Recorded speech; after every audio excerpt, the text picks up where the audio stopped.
Hi everyone. This video will show you how to convert Kindle books to ePub. Download epuber Ultimate from their official website. Link download in the description.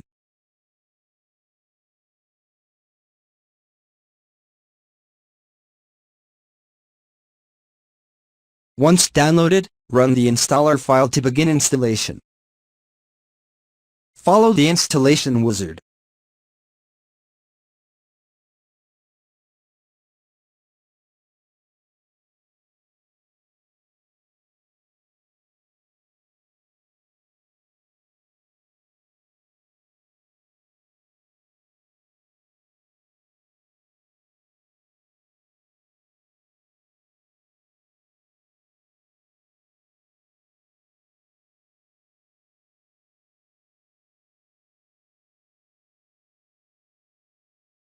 Once down, close the final page. epuber Ultimate will launch automatically.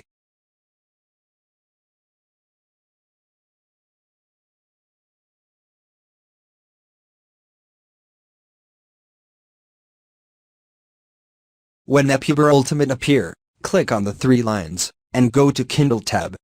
You will find the books that you're downloaded on Kindle in that list. If you don't see the books, click on Add. Locate the book that you want to add. Click it and select Open. epuber Ultimate will begin to remove the DRM and place the book on the right-hand side. After you've chosen the books you want to convert, select Convert to ePub. Your Kindle books will be in the ePub format. The word Succeeded will appear if it was a successful conversion. You can view the converted books by clicking on the folder icon in the bottom right-hand corner. In the folder, the converted books will be highlighted.